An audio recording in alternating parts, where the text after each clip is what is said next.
Hey guys, welcome back to Maldonados Exotic Animals, and today we're going to be talking about sand boa care. This is an official care sheet, everything down to the dot. So basically, for your sand boa, we're going to talk about perching it from a place. So, you're basically what I'm going to recommend to purchase it from.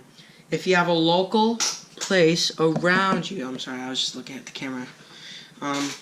If you have a local pet store that has a sand boa, first of all, if it's a pet store that doesn't really take care of their animals, but if it's the only place that they carry sand boas, by all means you can take the risk.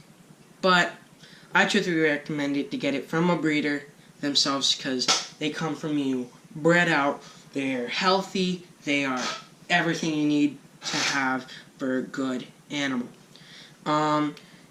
Places I would recommend to get them from are like stores like All Pets, or basically you want to know the people, you want to make sure the people know what they're talking about, because you don't want them to say, oh, feed him a cricket, because they're not going to eat a cricket whatsoever. I've tried feeding them crickets because I wanted to do like a little experiment. They will not eat a cricket for nothing, but they'll eat pinkies. They'll eat anything that has to do with mammals, or basically anything with mammals, because these are a mammal-eating snake. They come from, I think, southeastern or southwestern Africa. They come from Kenya and Tanzania and around those areas. And then if you go more northern, you're going to find a sand boa that looks exactly like it. It's called an Egyptian sand boa, but I'm not too familiar with them. I do know what they look like, and I do have some knowledge to them that all I know is that it's an Egyptian sand boa and they come from Egypt, and it's a sand boa. That's all I really know about the Egyptians, but I know a lot about Kenyan sand boas. Kenyan sand boas, there's a lot of color morphs and patterns you can get. You can get a pattern called the tiger. It's basically bandings and stripes like a tiger. You can get a hypo, which is basically more of a yellow animal than an orange or a red. And then you can get, this is not a color morph, but it is a natural occurring color morph that you find in some pockets. It's kind of like with the panther chameleons, the chondro pythons, and all that stuff. It's like a locality. It's called a dodoma, or a flame sand boa. It's nice high orange. Let me see if I can give you an example. Something like this clicker right here. See that? See how that's like orange, fiery red? And they'll get like a rustic red color and all that stuff. And my normal Kenyan sand boa is obviously lost, and I still haven't found him. And I'd like you guys to give me the support. And my female up there, I'm going to be showing you in a second. She's an anathuristic, which is basically a dark animal. It doesn't have. Sorry, my mom told me that dinner's ready, and it's my favorite. It's spaghetti and meatballs. But we're getting off track. Let's get straight. An anathuristic is basically a black and white sand boa. It's also kind of like an exanthic, because it is throwing away all of the. This has all the colors, all the orange and yellow and all that stuff. And just so you know, this is hatchite. I am using it with my gecko eggs, but they are not doing too well. I think it's because I put them in a Chinese takeout container. So I'm going to do exactly how Ryan B does it now, because I'm not even sure. I might even give the eggs to Ryan B. So, and he's also a local sand boa breeder. So I do know that these animals that I've purchased from underground came straight from the Rhactodactylus king. That's what I refer to Ryan B as, and he's also Moody Booty from 20 Minutes Underground. And yeah, basically the anthristic is all that good stuff, and then you get the splashes. And I actually used the splashed Kenyan sandal for a thumbnail on my PetSmart thing. I'm probably going to be using a different thumbnail. I might use the same one. I know it's kind of noob, but yeah. So I really am trying to look in for the splashed Kenyan sandals and all that stuff. I've been trying to find them and all that stuff. And then you get the whole rainbow of boas, basically, but you don't get all these kind of things, all the colors, but you get some pretty cool looking things. And then you got a nuclear, which is basically kind of like a yellow like this. And then when you put a nuclear to a Dodoma, you get something called a meltdown, which is, what does a meltdown look like? I wish I had something to. Well, it's like kind of like this color, but this is. I think it's more popping out, but it could be exactly like that. I'm not sure. I'm not looking at one right now. So, yeah, that's the color morphs and pattern genes and where I would recommend. And then you can also get them from Sandboa morphs. So you can get a refescence or a refuscence Sandboa, which is a all black animal, which is beautiful. I wish I could have one. It's like this black. It's jet black, as you can see. It's jet black. So let's get to the point. The care for the animal. I'm going to go ahead and grab out my female. For the hot spot for these guys, you're going to want it to be at around 100 to, you want it around mid 90s to 100 degrees. We're gonna measure the degree. It's 109 degrees on the cap itself. Let's see how hot it is inside the cage or inside the tub. This is a cage. Then I put the tubs inside because I don't have heating pads right now at the moment.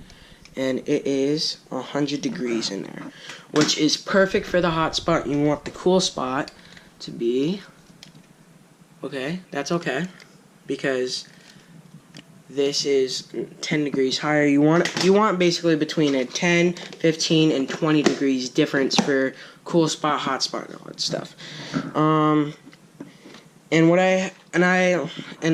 As you guys know, I have experimented with all kind of beddings and all that stuff. So I'm gonna record me getting this out. I have experimented with calcium sand, which is basically calcium shredded, basically calcium grounded up like sand particles, and hopefully you guys can see right there. Put it more like that so you can see. Here's Oreo. She is my anthristic Kenyan sandboa that I still have. Basic details is that we have we got the water bowl right there, which is not too big. These guys are not a soaking animal, so you don't want it so big that they're going to be able to put their whole body in, even though it would be nice for that. And I put a rock in here to help out with sheds because it has somewhat of a rough edge. And this is why I like the aspen shavings now, because this is actually the first day that I'm trying it out with the sandboa. And as you can see where she tunneled. She's probably right here. Probably right here. You know what? Let's go ahead and see where she is. And go ahead and pick it up. Oh, there she is. I guess totally wrong. Well, now we know where she is, so I can easily go ahead and pick her up.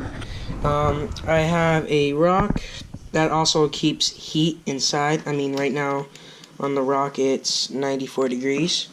And aspen shavings have been working. I can feed her inside the bin, but I'm still taking the precautions of feeding her outside of the bin. There she is. I'm going to go ahead and pull her out. And for feeding these guys, you're not going to want to handle them as soon as you feed them. I actually made a feeding video of my animals, but it's a bit too long. Okay, see, that's not what I want, but you can kind of see her through the water down. Go ahead and take a look at her. You can kind of see her, which is really cool. We're gonna go ahead and put her back. And that's oh yeah, the substrates.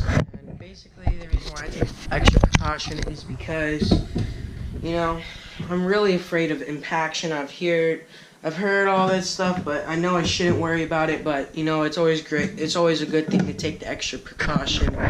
So I always feed her outside, and right now this is my feeding bin where I feed the sand boas.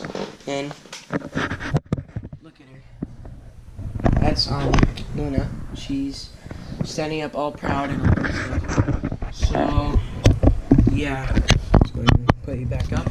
So we went over temperature, we went over substrate, and the worst substrate that I'm going to mention is this. I can't believe I still have it. Is this walnut shells. The reason why it's the worst substrate, it's not really good because it can get stuck inside the nostrils of your sand boa and all that stuff, and you don't really want that. I mean, it looks good, it looks cool, but I don't really like it anymore. I mean, I liked it for how much came inside of a bag, but yeah, I think what I'm going to go with right now is the calci sand for looks and this. Or what you can do is do a naturalistic setup and take some of that bedding that I'm using for that. Do not put water in it because that is super absorbent, and mix it with sand, kind of like a brown colored sand or whitish, and then mix it up. I'm basically mix it up with cocoa fibers, and that is that's exactly what they're burrowing through and living in. And also for feeding, like I said, what you're gonna want to do is first, when you do feed them, usually they'll take frozen thawed off readily. I was just feeding them live, so they got used to the environments that they were in. And the feeding video I made, she did take frozen, which is good, so now I can switch mode to frozen, and I don't have to take care of these guys.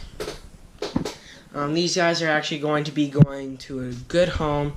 There's actually a neighbor all the way down over there that owns a ball python, and you probably know where those are going to go. Yum yum. So, yeah.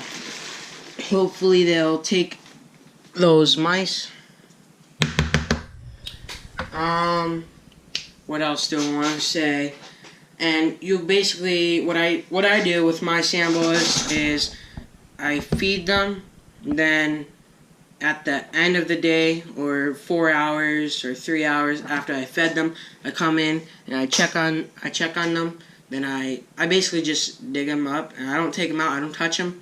I just fold over or just look under the tub, and then put them back, leave them, and then the next day, like I did today, which is day 2 of digesting, is, as you see, you couldn't really tell that she had a pinky inside of her, and there you can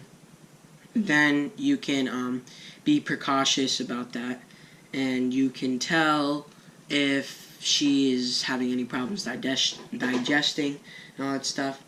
And as you saw right there, that is a good digestion process, and the heating in there is perfect. If you can get it around 100, I'd say 110, it's a bit too hot, but it does do good for them. And for him, it's really hard to go get them through their sheds. It's almost impossible. So yeah, I think that's basically it for the care video for sand boas. But then there's other guys you can go look at. You can go look at samboamorphs.com. You can go look at BHB Reptiles, which is Brian Barchak.